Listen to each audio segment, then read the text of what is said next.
¿Qué tal? ¿Cómo están, amigas, amigos? Bienvenidos a mi canal, El Enmascarado Político MX. El día de hoy pues les traigo una información que está muy interesante, y es que está relacionada a García Luna, que es el brazo derecho, o era el brazo derecho del comandante Borolas Felipe del Sagrado Corazón de Jesús Calderón Hinojosa. Dicen que los nexos que lo vinculan son con empresarios políticos, ex directivos con el CISEN, que es el Centro de Investigación de Seguridad Nacional, que, como dice Nancy Flores, en realidad era un centro pues de espionaje o centro de control político. Así es, Nancy Flores es la periodista que nos da esta información, y no solo con los que acabo de mencionar, también nos dice que tenían nexos con pues medios de comunicación, con empresarios de los mismos medios y con periodistas. Yo creo que ya la mayoría teníamos ya algo de conocimiento de esto, ¿o no? Vamos con el intro del canal y los dejo con esta interesante charla que pues tuvo en el programa Chamuco TV y los hijos del Averno, que por cierto se los recomiendo. Vámonos, córrela.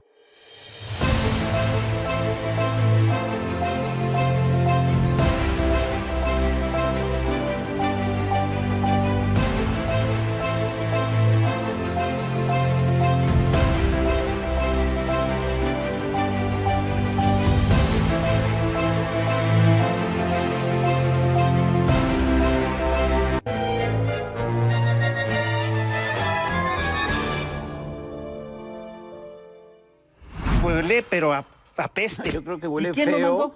porque mira, sale Genaro García Luna, Ok. Facundo Rosas, Carlos Loret. Raimundo Rivapalacio. ¿Pero qué es Miguel esto? Ángel Yunes. Pues no sé, pero Pero, que alguien nos explique. ¿Quién nos lo mandó? Pues no Sí. tengo idea, ¿no? Pero... Pues tú dijiste que tú sabías. Yo no Nancy entiendo. Flores. Nancy Flores. Vamos, ¿llegó? y ahí ya está ¿Ya aquí llegó? y nos va a explicar Ah, venga, ¿Qué venga, es esto? venga, venga. Sí, que nos porque esto es explique. es una querida Hola. Nancy Flores. Hola. Bienvenida a verlo nuevamente. Ya eres frecuentes. Bienvenida, bienvenida. Ya queda frecuente a la vez. ¿Es Oye, cierto que tú le mandaste esto al Fisgón? Pues mira, es Contralínea, aquí compartiéndoles esta información a propósito de lo que pudiera ser el juicio del siglo, ¿no? Porque se decía que el juicio del Chapo Guzmán era el juicio del siglo, pero yo creo que es ¿verdad? de Genaro García Luna, y que puede llegar niveles. a un expresidente de la República, que es Felipe Calderón. ¿Cómo? A ver, cuéntanos cada detalle.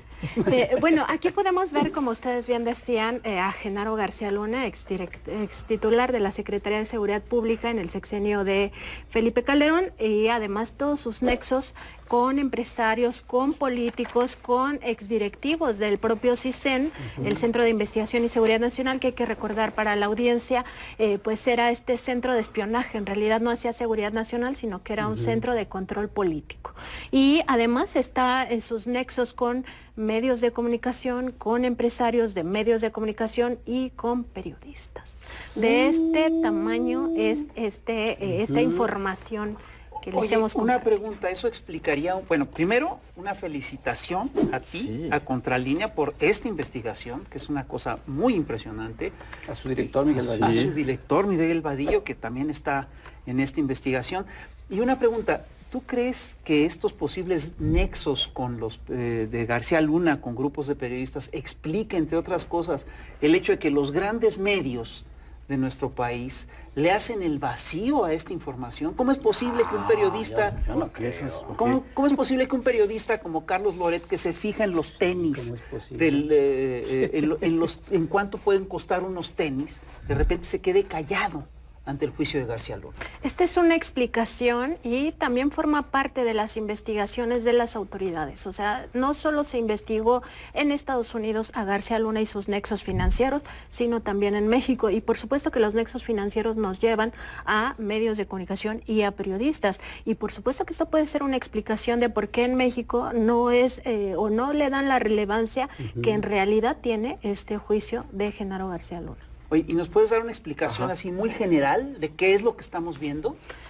Pues estamos viendo aquí justo los nexos de Genaro García Luna. Por ejemplo, toda esta parte corresponde a políticos, también a medios de comunicación y hacia acá con otros titulares del CISEN, con otras empresas, pero también tenemos, por ejemplo, el caso de nomineras y de factureras. ¿Qué significa esto? Bueno, hay que recordar que en el sexenio del presidente López Obrador ha habido una cruzada para terminar con todos estos abusos financieros, ¿no?, de las nomineras y factureras. ¿Qué es una nominera? La empresa que se dedica al outsourcing, pero digamos al outsourcing malo, aunque todo el outsourcing es malo, pero hay diferenciaciones entre el bueno y el malo, ¿no? El malo, el que en realidad expolia a trabajadores, y esas son las nomineras. Y hay factureras también. Y en este sentido, pues los nexos que vemos también de Genaro García Luna con Facundo Rosas, que pues hay que recordarlo, está actualmente encarcelado por también algunos temas que tuvo en su momento. Y están las empresas factureras de operaciones simuladas. Todo esto va conectando con Genaro García Luna a través de esta empresa, que es muy importante en ambas investigaciones de México y de Estados Unidos, porque es la empresa con la que pues se habría dedicado a labores posteriores al sexenio de Felipe Calderón, y que lo conectan pues justo con, por ejemplo, el Heraldo, el Financiero Marketing, que es esta empresa del Financiero. El Financiero también aparece por acá. Aquí está Manuel Arroyo, el empresario dueño del Financiero, por su empresa Comtelsat. Hay que recordar que Comtelsat está vinculada a la Secretaría de Seguridad Pública con todo el manejo de las prisiones cuando se privatizaron las prisiones. Y hacia acá ya vemos la conexión de GLAC con este personaje, Olivia Lisset Parra, que es justamente la que conecta con dos periodistas, Raimundo Riva Palacio y también con Carlos Loret de Mola. No hay que olvidar que Raimundo Riva Palacio también forma parte del equipo de Manuel Arroyo en el Financiero. Entonces, como ven, es toda una liga que nos va llevando de un tema a otro, pero todos conectados. Y hacia abajo, esta también es muy interesante, la de Eustaquio Tomás de Nicolás Gutiérrez, porque este empresario dueño de Omex, que tiene operaciones en Andorra, el paraíso fiscal de ciertos políticos, muy preferido por ellos, es el que le dio una transferencia a la madre de Enrique Peña Nieto en 2013 por 38 millones de pesos. Entonces todo se va conectando. Es como si dijéramos, ¿qué pasa aquí? ¿Por qué todo se está conectando? Pues justo porque así son los nexos de los políticos, así son los nexos de los ex titulares de áreas tan sensibles como lo fue en su momento Genaro García Luna en la Secretaría de Seguridad Pública. Pero todo esto, bueno, el juicio que se le sigue en estos momentos, que empezó hace unos días contra García Luna en Estados Unidos, no involucra nada de esto. Allá es acusaciones muy específicas. Eso, ¿no?, pide la defensa. Narco. ¿Esto se está investigando en México? En ambos países. De hecho, sí, o sea, se tiene la expectativa de que salgan nombres de periodistas y de medios de comunicación. Esa sí es una expectativa del juicio en Estados Unidos. Lo veremos en las próximas 8 semanas que se vaya pues ventilando un poco más, y también depende de quiénes estén cubriendo, porque hay que recordar que estos juicios son cerrados, no son a puerta cerrada. Entonces depende de si quieren o no pues abrir ante la opinión pública esta información. Pero la expectativa es que sí, que va a salir qué periodistas estuvieron relacionados con García Luna. También no hay que olvidarlo, va a salir el nombre de, se supone, o al menos esa es la expectativa, una periodista que fue perseguida por Genaro García Luna hasta el exilio, ¿no? Entonces, todo eso es muy posible que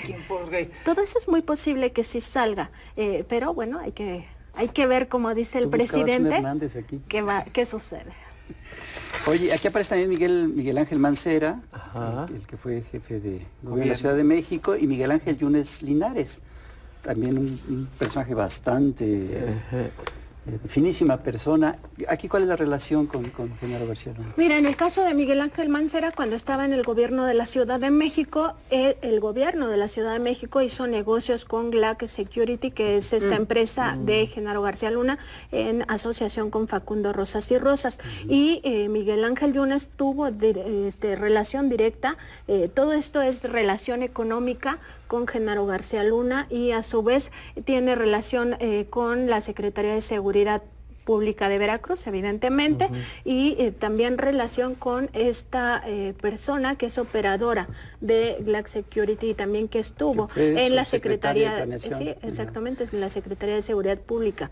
Es operadora y esto conecta con las EFOS, Empresas Factureras de Operaciones Simuladas. O sea, es un vínculo complicado en el que juegan medios de comunicación, empresas factureras, gente de políticos de alto nivel, empresarios, contratistas, absolutamente todos convergen en esquemas que no necesariamente pueden ser legales. Es decir, las autoridades aquí lo que están investigando es la legalidad. Que podrían no ser legales. Qué bonito. Ojo. Eso ya lo tendría que determinar un juez. Claro. Oye, pero aquí hay una cosa muy curiosa, porque sí se habla, es decir, los abogados de García Luna piden que en el juicio no se considere todo lo que ganó García Luna después de haber salido del cargo.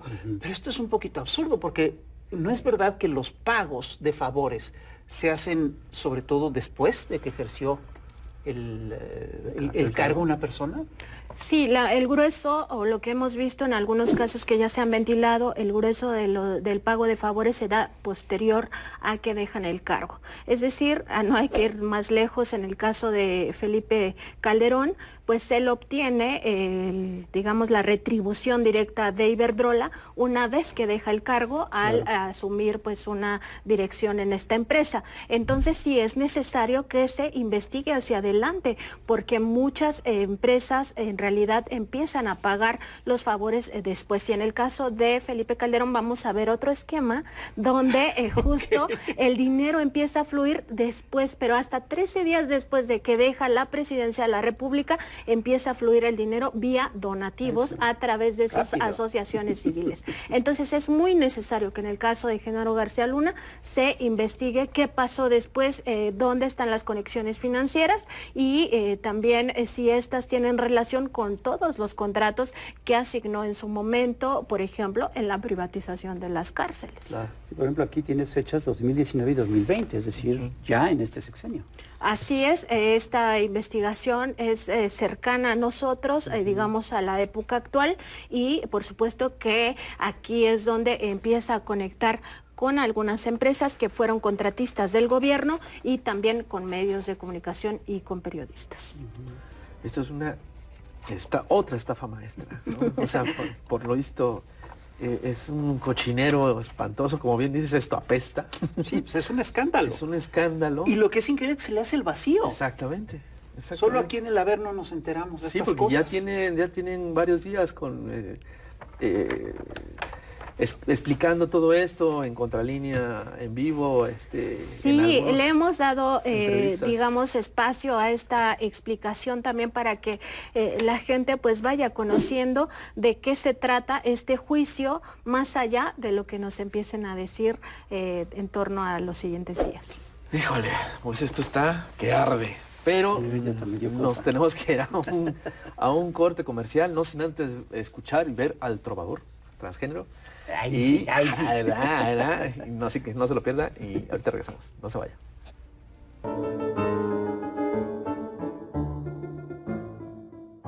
Y seguimos aquí en el Averno, ni más ni menos que con Nancy Flores de Contralínea, una investigadora de miedo, y que nos trajo además otro mapa del Averno. A ver, Nancy, ¿qué es esto? Otro círculo del infierno, ¿verdad? Sí, totalmente. Este me gusta más porque tiene monitos. Sí, está más colorido, pero también tiene más información. Este es sobre Felipe Calderón y Margarita Zavala. Sí. Aquí podemos ver todas sus operaciones financieras, también los recursos, los ingresos que han obtenido y bueno, justo conecta con esta pregunta que me hacías hace un momento de si el pago de favores comienza durante el mandato de las personas en el servicio público o después. Y podríamos decir que hay dos momentos justo, una es durante el mandato, cómo se empiezan a enriquecer y después sigue el pago de favores. En el caso de Felipe Calderón y Margarita Zavala, vemos cómo conectan ellos a través de fundaciones, asociaciones civiles, también sociedades cooperativas que las empiezan a fundar desde tiempo antes de que asuman la presidencia, pero tienen actividad financiera posterior a que él sale. En aquella zona podemos ver cómo 13 días después de que deja la presidencia de la República, empieza a fluir el dinero de contratistas de petróleos mexicanos que actualmente enfrentan problemas con la paraestatal, bueno, ahora empresa productiva del Estado mexicano, por haber incurrido en prácticas que posiblemente sean actos de corrupción.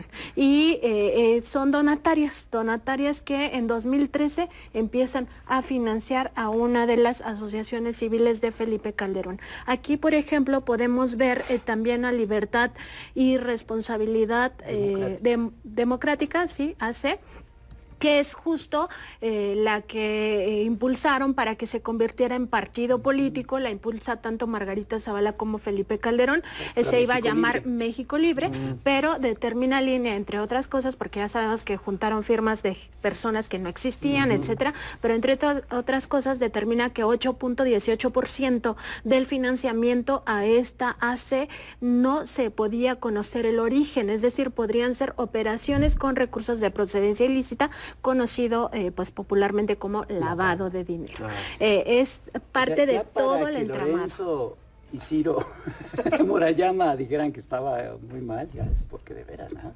Exacto, y aquí lo que hace falta es que las autoridades financieras pues empiecen, o sobre todo la Fiscalía General de la República, empiecen a trabajar con estas informaciones para judicializar en algún momento los expedientes, las averiguaciones previas, y en todo caso, si no hay legalidad, estos que se llenan la boca del Estado de Derecho, que piden además que por moralidad salga la ministra Yasmín Esquivel, pues también que empiecen a rendir cuentas de todo lo que han hecho a través de asociaciones civiles. Y un punto muy importante aquí es reconocer que las asociaciones civiles son una figura específica en términos fiscales, tienen muchas facilidades, incluso si uno dona a ellas puede tener beneficios fiscales, es decir, no pagar impuestos, justo porque están dedicados a la beneficencia pública. Y en el caso de Felipe Calderón y Margarita Zavala, pues lo que menos vemos es eso.